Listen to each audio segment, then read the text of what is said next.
Dude, did you see that Cubera?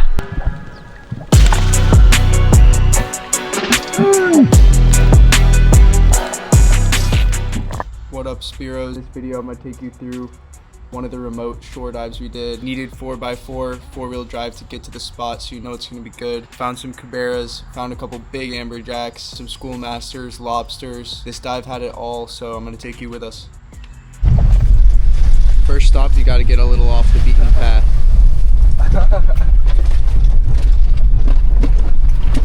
That's how you get a big Cubera. Yeah. Langosta.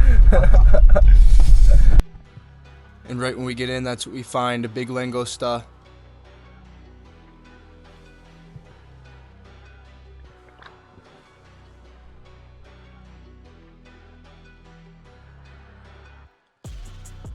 In these types of caves with multiple shelves, you want to identify your course of action. First mark the lobster, then check around, see if there could be more.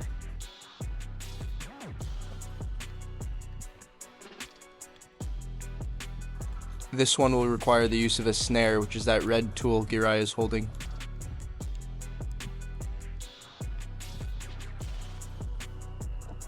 As you can see, he has to cram his body way into this hole and reach his arm as far as he can and try to loop the end of the snare around the lobster's body or tail.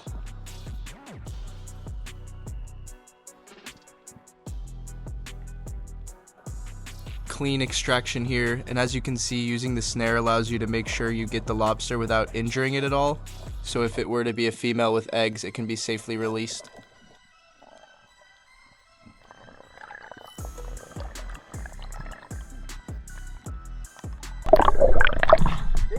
Yeah, nice male.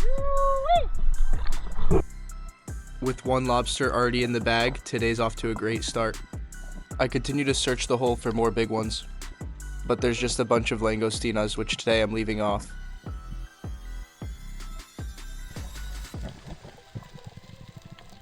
Some baby yellowjacks come in to explore the commotion, but I'm gonna leave them alone, let them grow up. This next drop was wild. I saw a bunch of fish congregated, so I just threw my flasher to see what would happen. As I go down, I got my head tucked, going to retrieve the flasher. Glance to my right, see some fish moving. Something catches my eye. I'm face to face with the Cubera, swing my gun around, aim, but it's just a little far moving and I don't like the shot, so I don't take it.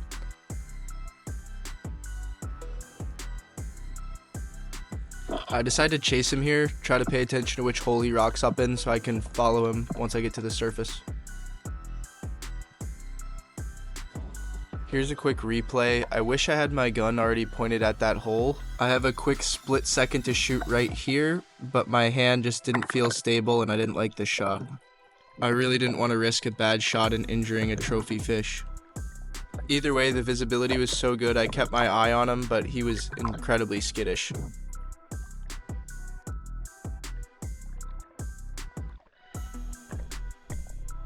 This scenario reminded me of Bahamas hunting, where you're just following fish from the surface hoping that they rock up.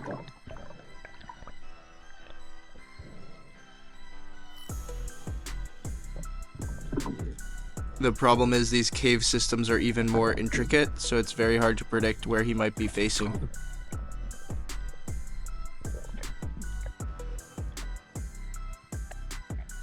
I drop down and look, but he's already made a move to a different exit.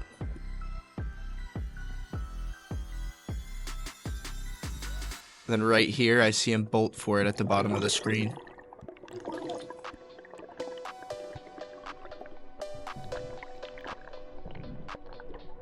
The key here is just keep your eyes on him, try to figure out where he rocks up.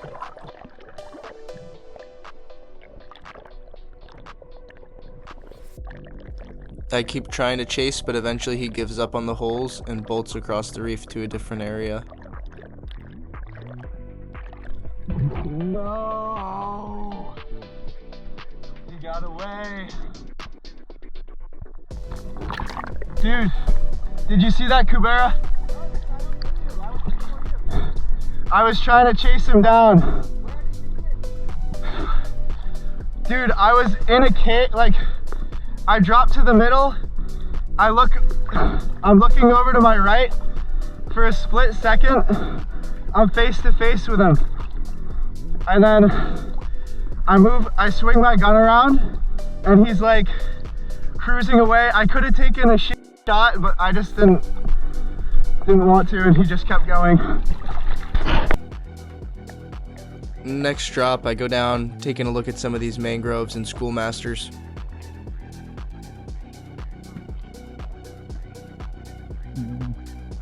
This good sized one comes out. I thought he gave me a shot and I just let him too much.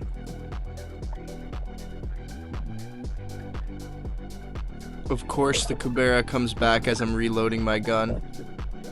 He even seems more chill this time. So of course, I'm in that classic scenario, rushing to get my gun reloaded again while there's a good fish around.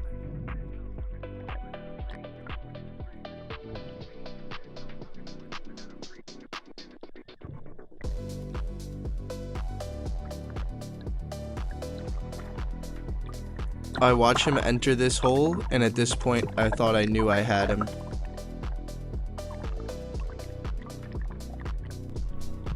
I really take my time to breathe up because I know he's in the cave, so I head down once I'm ready, and of course that's when he spooks. This time, it looks like he's gone for good.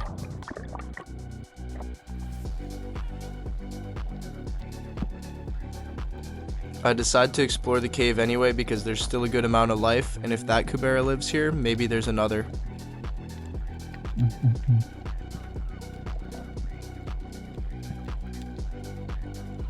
As I explore, I just try to move nice and slow and also check the holes for any lobsters. Even though I didn't catch anything on this drop, it was really interesting to see some of the unique structures of the reef. Very different than some of the more common zones I'm diving in.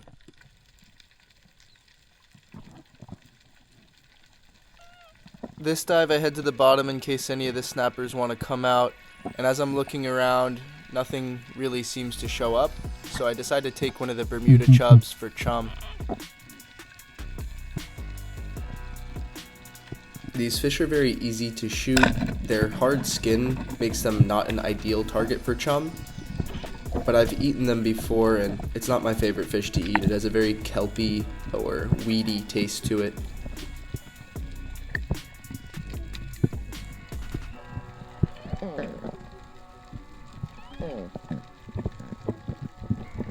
After securing my fish, I look over and Jared is approaching a nice barjack.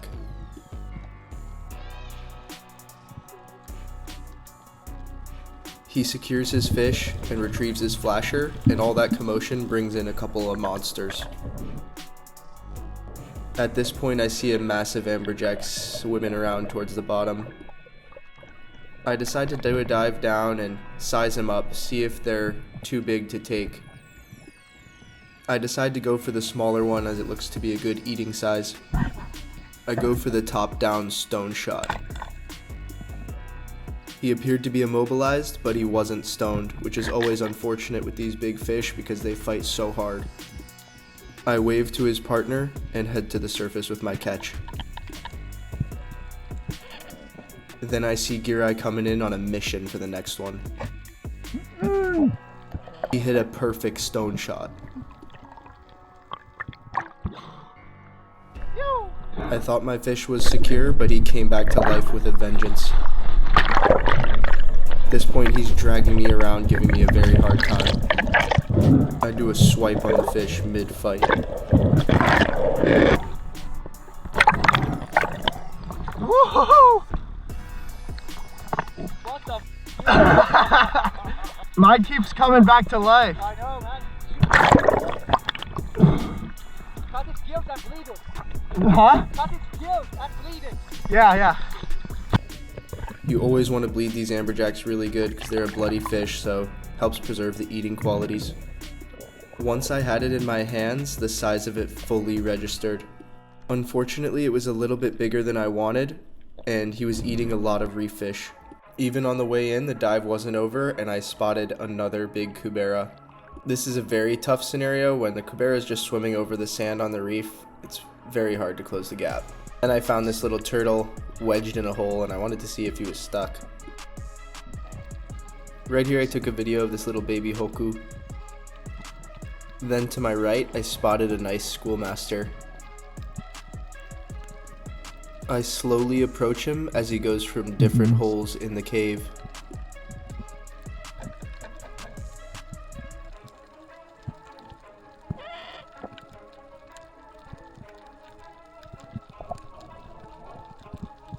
As I round the corner, I see his face for a split second and take my shot.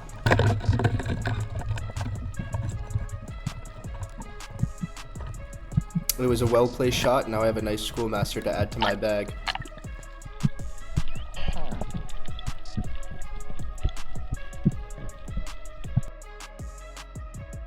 Next I saw this baby Cubera in the shallows, which was very cool. It's nice to know these fish can grow up to become such monsters. Crazy feeling being able to pull such a big fish out from a shore dive. Things always get hectic on the way out.